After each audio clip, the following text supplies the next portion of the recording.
വിശദീകരിച്ചു തരാം. വല്ലുഹാ വല്ലൈലി ഇദാ സജാ മാ വദ്ദഅക റബ്ബുക വമാ ഖലാ. നമ്മൾ ഒരുപാട് ഓതിയ ആയത്തുകളാണ്, ഒരുപാട് കേട്ട ആയത്തുകളാണ്. പക്ഷെ ആയത്തിന്റെ ഉള്ളെന്താണെന്നറിയുമോ? അള്ളാഹുവിന് നമ്മുടെ പ്രവാചകനോടുള്ള സ്നേഹം അണപൊട്ടി ഒഴുകിയ വരികളാണ്. അത് തിരിയണമെങ്കിൽ ഖുർആൻ അറിയുന്ന സമൂഹമായി നമ്മൾ മാറണം. മൗലിദ് അറിയുന്ന സമൂഹമായാൽ ഖുർആൻ തിരിയില്ല.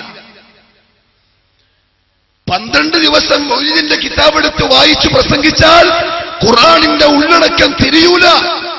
അല്ലാഹു റസൂലിനോടുള്ള സ്നേഹം മനസ്സിലാവൂല. ജൂതന്മാരും ശിയാക്കളും അല്ലാഹുവിന്റെ റസൂലിനെ കൊഞ്ഞനം കുത്താൻ, ഇസ്ലാമിനെ കരുവാരിത്തേക്കാൻ ഉണ്ടാക്കിയ വഴികളും മാത്രമേ മനസ്സിലാവുള്ളൂ. ഖുർആൻ പഠിപ്പിക്കണം, മൗലിദിന്റെ കിതാബല്ല പഠിപ്പിക്കണ്ടേ. ഒന്ന് ആലോചിച്ച് നോക്കിയേ. റബീഉൽ അവ്വൽ 1 മുതൽ ഇന്ന് വരെ സുബ്ഹ് നമസ്കാരത്തിന് ശേഷോ അസർ നമസ്കാരത്തിന് ശേഷോ മഗ്രിബ് കഴിഞ്ഞിട്ടോ ആ മൗലിദിന്റെ കിതാബ് വായിക്കുന്ന സ്ഥലത്ത് വിശുദ്ധ ഖുർആൻ തുറന്നു വെച്ച് ഇതാ നമ്മുടെ പ്രവാചകനെ സംബന്ധിച്ച് അള്ളാഹു ഇന്ന മദ്ഹൊക്കെ പറഞ്ഞിട്ടുണ്ട്, അതുകൊണ്ട് പരിഗണിക്കണം, സുന്നത്തുള്ളവരാവണം എന്ന് പറഞ്ഞിരുന്നെങ്കിൽ എത്ര നന്നായി പോയേനെ. ഇത് ചുമ്മാ ഇങ്ങനെ ആർക്കും മനസ്സിലാവാത്ത അറബി വായിക്കുക, ആർക്കും മനസ്സിലാവാത്ത പാട്ട് പാടുക, എന്നിട്ട് അല്ലാഹുവിന്റെ റസൂലിനെ സ്നേഹിക്കുന്നു എന്ന് പറയുക, എന്തർത്ഥമാണ്? ഖുർആനിലൂടെയാവണം അല്ലാഹുവിന്റെ റസൂൽ അറിയേണ്ടത്, സ്നേഹിക്കേണ്ടത്. വല്ലുഹാ, പ്രഭാതത്തെ തന്നെയാണ് സത്യം. വല്ലൈലി ഇദാ സജാ, രാത്രി ഇരുൾ മുറ്റിയാൽ ആ രാത്രിയെ തന്നെയാണ് സത്യം. മാ വദ്ദഅക റബ്ബുക വമാ ഖലാ. നബിയേ, ഖുറൈശികൾ പറയുന്നത് കേട്ടിട്ട് വിഷമിച്ചോ നബിയെ? ഖുറൈശികളുടെ പരിഹാസം കേട്ടിട്ട് സങ്കടമായോ നബിയെ? അവർ ആ റബ്ബ് നിങ്ങളെ കൈവിട്ടെന്ന് പറയുന്നത് കേട്ടിട്ട് മനസ്സ് നൊന്തുപോയോ നബിയെ? മാ വദ്ദഅക റബ്ബുക വമാ ഖലാ. അങ്ങയുടെ റബ്ബ് അങ്ങയെ കൈവിട്ടിട്ടില്ല നബിയെ, അങ്ങയെ വേണ്ടാന്ന് വെച്ചിട്ടില്ല നബിയെ. ഈ വാക്ക് പറഞ്ഞിട്ട് അല്ലാഹു തആല റസൂലുള്ളാഹി തങ്ങളെ ആശ്വസിപ്പിക്കാൻ വേണ്ടി അടുത്ത വാക്ക്, സമാധാനിപ്പിക്കാൻ, അലം യജിദ്ക യതീമൻ ഫആവാ. ബാപ്പയെ കണ്ടിട്ടില്ല, അങ്ങ് അനാഥനാണ്, യതീമാണ്. 6 വയസ്സുള്ളപ്പോ ഉമ്മ മരിച്ചു, പൂർണ്ണ യതീമായി അങ്ങ്.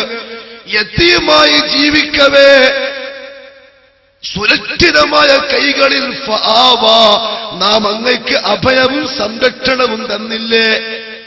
യതീമായ ചെറിയ കുഞ്ഞായിരിക്കവേ ഞാൻ അങ്ങക്ക് സംരക്ഷണം തന്നിട്ടുണ്ടെങ്കിൽ ഞാൻ നുബുവത്ത് തന്നെ നബിയാക്കിയതിന് ശേഷം ഞാൻ അങ്ങയെ കൈവിട്ട് കളയുമെന്ന് വിചാരിക്കുന്നുണ്ടോ നബിയെ? റബ്ബ് നിങ്ങളെ കൈവിട്ടിട്ടേ ഇല്ല. ഖുറൈശികളുടെ വാക്ക് കേട്ട് സങ്കടപ്പെടുകയേ വേണ്ട. ആശ്വസിപ്പിച്ചതാണ്, ആശ്വസിപ്പിച്ചതാണ്. അല്ലാഹു സുബ്ഹാനഹു വ തആല ഈ ആശ്വാസവാക്കിലൂടെ അറിയിക്കുന്നത്, എനിക്ക് എന്റെ പ്രവാചകന് അത്ര ഇഷ്ടമാണ്, ഞാൻ അത്രയും ആ പ്രവാചകനെ പരിഗണിക്കുന്നുണ്ട്. അതുകൊണ്ട് എന്റെ അടിമകളെ, നിങ്ങൾ ആ പ്രവാചകനെ പരിഗണിച്ചേ പറ്റൂ. നിങ്ങൾക്ക് വേറെ വഴിയില്ല, വേറൊരു ചോയ്സും ഇല്ല, വേറെ ഒരാളും നിങ്ങളുടെ മുമ്പിലില്ല. ഇത്രയധികം അല്ലാഹു സ്നേഹിച്ചിട്ട് സ്നേഹിക്കൂ എന്ന് കൽപ്പിക്കപ്പെട്ട ഒരാള് അല്ലാഹുവിന്റെ റസൂലല്ലാതെ വേറെയില്ല. തീർന്നോ? മുഹമ്മദ് സല്ലല്ലാഹു അലൈഹി വസല്ലമ തങ്ങളെ അല്ലാഹു ഖുർആനിൽ വർണ്ണിച്ച വരികൾ ഇല്ല. മക്കത്തിൽ നിന്ന് മദീനയിലേക്ക് ഹിജറ പോയി. മദീനയിലേക്ക് ഹിജറ പോയതിന് ശേഷം മുഹമ്മദ് നബി സല്ലല്ലാഹു അലൈഹി വസല്ലമ തങ്ങളുടെ മനസ്സിന് വല്ലാത്തൊരാഗ്രഹം, വല്ലാത്തൊരാശ, കഅബാലയം ഖിബലയായി കിട്ടാൻ. ബൈത്തുൽ മുഖദ്ദസാണ് ഖിബല. കഅബാലയം ഖിബലയായി കിട്ടാൻ വലിയ ആശ റസൂലുള്ളാഹി തങ്ങൾക്ക്. ആ ആശ അല്ലാഹുവിന്റെ റസൂല് പുറത്തു പറഞ്ഞില്ല, മറിച്ച് മനസ്സിൽ ഒളിപ്പിച്ചു വെച്ചു. പക്ഷെ പ്രകടിപ്പിച്ചു, വാക്കുകളിലല്ല, പ്രവർത്തനത്തിൽ.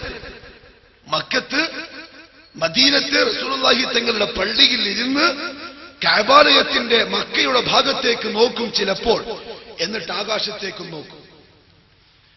പിന്നെയും കഅബയുടെ ഭാഗത്തേക്ക് നോക്കും, എന്നിട്ട് ആകാശത്തേക്ക് നോക്കും. ഇത് പല പ്രാവശ്യം ആവർത്തിച്ചു. ഒരു ദിവസം അല്ലാഹു സുബ്ഹാനഹു വ തആല ആയത്തിറക്കി സൂറത്തുൽ ബഖറയിൽ. അങ്ങനെ നമുക്ക് അള്ളാഹു ഖുർആനിൽ പഠിപ്പിക്കുന്നത് റസൂലുള്ളാഹിന്റെ മദ്ഹാണ്. ഹുബ്ബ് വരാൻ ഖുർആനിൽ തന്നെയുണ്ട് മദ്ഹ്. വേറെ എങ്ങോട്ട് നമ്മൾ പോവണ്ട. അള്ളാഹ് പറഞ്ഞ മദ്ഹ് കേട്ടാ മതി.